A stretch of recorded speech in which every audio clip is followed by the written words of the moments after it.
Assalamualaikum warahmatullahi wabarakatuh. Perkenalkan, nama saya Anissa Fitri dengan NIM channel D023025. Baiklah, di sini saya akan memaparkan materi saya yang berjudul karakteristik informasi dalam laporan keuangan. Baiklah, di sini ada materi yang pertama, yaitu mengenai karakteristik dari laporan keuangan. Di sini ada beberapa karakteristiknya, yaitu yang pertama relevan. Relevan ini dimaksudkan yaitu berisi evaluasi mengenai tiap transaksi bisnis selama satu periode akuntansi. Yang kedua ada materialitas, yaitu besarnya nilai informasi akuntansi yang jika salah saji atau hilang mungkin bisa mengubah data atau mempengaruhi pembuatan keputusan. Yang ketiga yaitu keandalan, artinya tidak menyesatkan, bebas dari kesalahan material, serta menyajikan hal yang tulus dan jujur, serta berdasarkan pedoman, standar, dan peraturan yang baku. Yang keempat yaitu dapat dipahami. Dengan membuat laporan keuangan yang bisa dipahami, maka manfaat pembuatannya pun tercapai karena dapat membantu proses pengambilan keputusan. Yang kelima yaitu disajikan dengan jujur.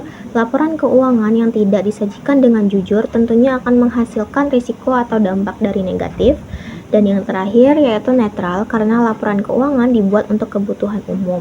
Maka informasi yang ada di dalamnya pun tidak boleh berpihak pada keinginan pihak tertentu. Selanjutnya ada definisi dari akuntansi perpajakan. Akuntansi pajak merupakan bagian dalam akuntansi yang timbul dari unsur spesialisasi yang menuntut keahlian dalam bidang tertentu.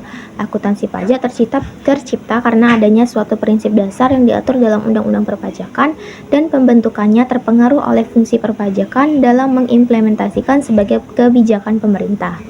Tujuan dari akuntansi pajak yaitu menetapkan besarnya pajak terutang berdasarkan laporan keuangan yang disusun oleh perusahaan.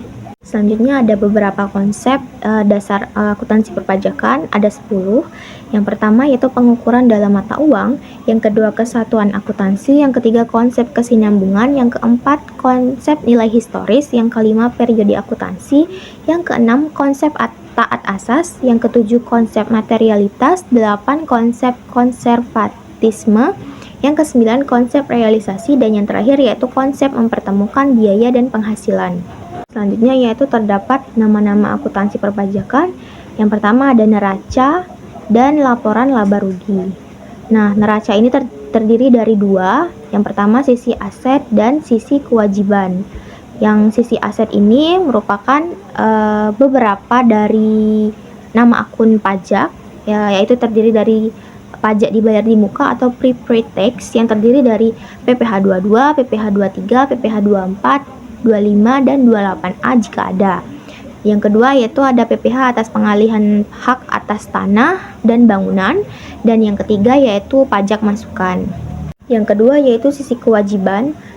Nama akun pajaknya yaitu utang pajak atau tax payable yang terdiri dari PPh 21, PPh 23, 26, 29 dan pajak keluaran.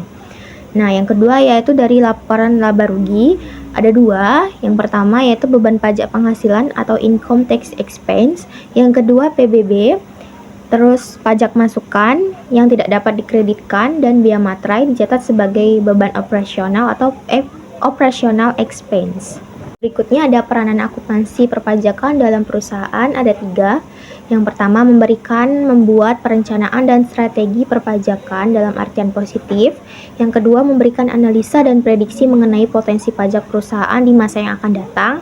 Yang ketiga dapat menerapkan perlakuan akuntansi atas kejadian perpajakan mulai dari penilaian atau perhitungan, pencatatan atau pengakuan atas pajak, dan dapat menyajikannya di dalam laporan komersial maupun laporan fiskal perusahaan. Sekian penjelasan materi mengenai informasi dari laporan keuangan yang saya sampaikan. Saya mohon maaf apabila ada salah kata yang disengaja maupun tidak sengaja dalam penulisan PPT. Saya akhiri, wabillahi taufiq wal hidayah. Wassalamualaikum warahmatullahi wabarakatuh.